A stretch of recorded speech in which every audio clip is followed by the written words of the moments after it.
10.000conjesús.net. Señor mío y Dios mío, creo firmemente que estás aquí, que me ves, que me oyes. Te adoro con profunda reverencia. Te pido perdón de mis pecados y gracia para hacer con fruto este rato de oración. Madre mía Inmaculada, San José mi Padre y Señor, Ángel de mi guarda, intercedan por mí. Bueno, seguro que te ha pasado que después de haberte peleado con un amigo o con tu novia o con tus papás, o si estás casado, pues con tu esposa, o si estás casada con tu esposo, te pasa por la cabeza el pensamiento de si deberías pedir perdón. Tienes como ese angelito, ¿no? Que es la voz de tu conciencia que te dice, creo que deberías pedir perdón. Pero también tienes ese diablillo, ¿verdad? Que te dice, no, debería ser ella quien me pida perdón a mí. Bueno, siempre estamos como valorando quién ha tenido la culpa, quién ha empezado, quién de los dos tiene que pedir perdón primero. Y si se te acercan a pedir perdón, si lo vas a perdonar, pues como pensando que ya lo has perdonado otras veces. Es que ya me lo he hecho muchas veces. ¿Lo tengo que perdonar otra vez? Bueno, pues es exactamente lo que hoy en el Evangelio Pedro le pregunta a Jesús. Señor, si mi hermano me ofende, ¿cuántas veces tengo que perdonarlo? Y es que el perdón es de las enseñanzas más rompedoras de Jesucristo. La que más llamaba la atención a los fariseos porque era una gran novedad.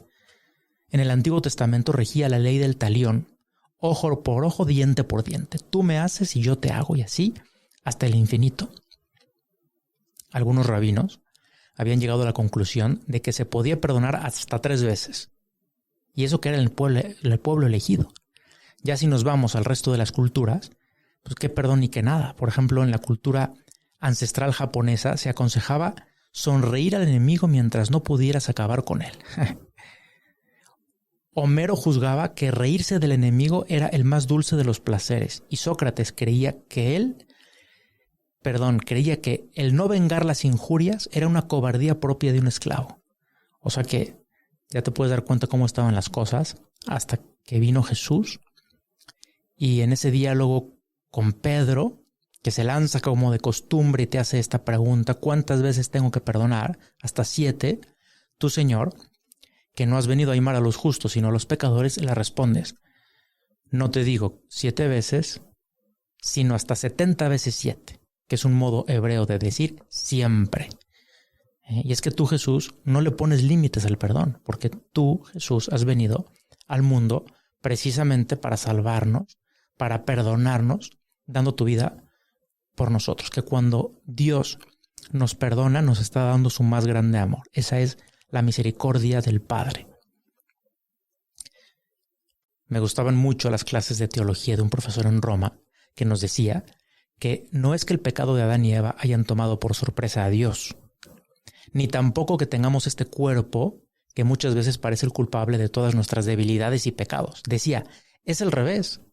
Dios, al hacernos hombres, alma y cuerpo, nos dio una estructura que nos permite, a pesar del pecado, la posibilidad de ser perdonados, de recomenzar. Y decía, haciendo un poco de teología ficción, podemos decir que al ver Dios que los ángeles no tuvieron una segunda oportunidad, quiso hacer una criatura que sí la tuviera. No una oportunidad, sino muchísimas oportunidades de ser perdonado. Y así este razonamiento. Dios me creó para amarle, ese amor se ve trastocado por el pecado, pero Dios me redimió por medio de Cristo para otorgarme la posibilidad del perdón. Dios me creó para perdonarme. Y está esperando que hagamos lo mismo. El oficio de Dios es dar amor a través del perdón. Y nos está llamando a nosotros a hacer lo mismo con los demás. Y sin embargo, qué difícil es para nosotros perdonar. Y sobre todo, qué difícil a veces es pedir perdón. Cuánta gracia de Dios nos hace falta. Perdonar de corazón es una de las manifestaciones más claras de que el Espíritu Santo está actuando en un corazón. Recuerdo una ocasión que me contaron en la que se encontraron 2 hermanos ya muy mayores en un curso de retiro. Coincidieron ahí y es que llevaban muchísimos años sin hablarse. Se habían peleado y no se habían vuelto a hablar. Y fue la ocasión de buscar un momento para reencontrarse, perdonarse y abrazarse. Estuvieron hablando largo y tendido. Y lo más impresionante es que a la semana siguiente de aquel suceso, uno de ellos murió. Y es impresionante, ¿no? Como una manera muy bonita de dejar este mundo, ¿no? ¿Sí? Pues lo último que hizo este hombre fue pedir perdón y perdonar. Bueno, estamos seguros de que esos hermanos se pudieron perdonar movidos por la gracia del Espíritu Santo.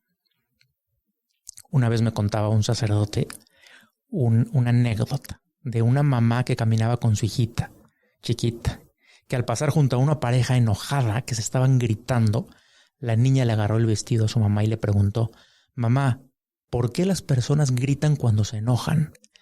Y la mamá le respondió bajito: «Porque cuando dos personas se enojan, sus corazones se alejan y entonces se tienen que gritar para oírse».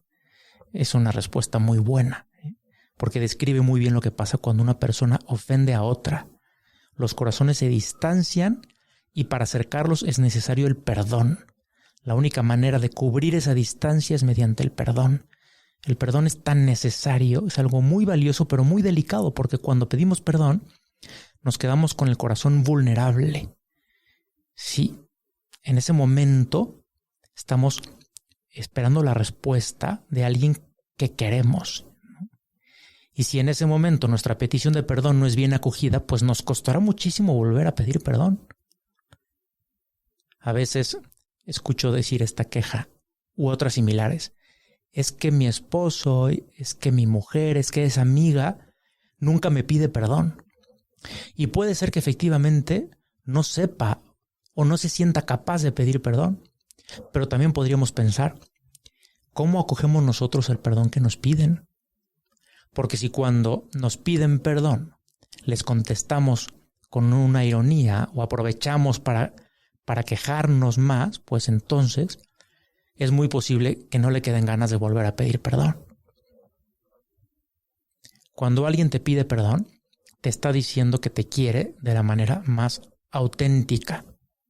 Te está diciendo que no quiere que tu corazón esté alejado del suyo. Te está diciendo que se fía de ti, de que tu corazón es suficientemente bueno como para acoger esa petición con amor y perdonarle. Qué responsabilidad de corresponder con el perdón, con palabras o con gestos que digan: yo tampoco soportaba esa distancia entre nuestros corazones.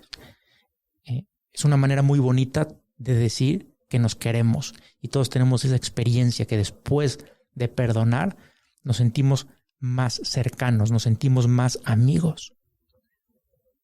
Esta es la lógica del perdón. Volver a estar juntos. Ya no es importante quién tuvo la culpa, porque si no nunca vamos a acabar, o quién haya empezado, sino reducir la distancia entre corazones. Volver a estar juntos. Suena un poco cursi, pero es verdad, que mi corazón vuelva a estar en el tuyo. Y por eso que nos pidan perdón, pues debería subirnos la autoestima, debería hacernos sentir muy importantes para la persona que nos pide perdón. Porque quien mejor sabe querer es quien peor soporta esa distancia entre corazones, haya sido o no el iniciador del alejamiento. Por eso quien mejor sabe querer busca tomar la iniciativa en el perdón, pidiéndolo o facilitándolo. Tenemos el ejemplo tan bonito de la parábola del hijo pródigo, como el padre de la parábola espera a su hijo en el camino con los brazos abiertos. Por eso tú, Jesús, eres también quien más te alegras cuando te pedimos perdón. Como tú nos quieres mucho más que nosotros a ti, también sufres más que nosotros nuestra distancia, y cuando volvemos te falta tiempo para venir a abrazarnos. Pues vistas así las cosas, quien más sale ganando en la confesión eres tú, Jesús. De ahí la alegría en el cielo cuando un pecador se convierte. El perdón crea un ambiente de confianza. El perdón es como el oxígeno del ambiente donde las personas se sienten cómodos. Y sin embargo hay veces que hay ambientes poco tolerantes con los fallos de los demás. Y son ambientes que crean tensión, que asfixian. Son poco ricos en ese oxígeno del perdón.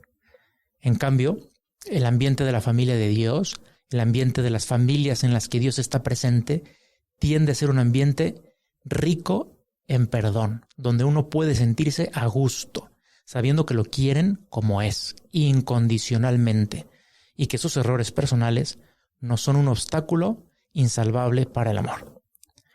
Madre nuestra, ayúdanos a perdonar y a pedir perdón. Te doy gracias, Dios mío, por los buenos propósitos, afectos e inspiraciones que me has comunicado en esta meditación. Te pido ayuda para ponerlos por obra. Madre mía Inmaculada, San José, mi Padre y Señor, Ángel de mi guarda, intercedan por mí.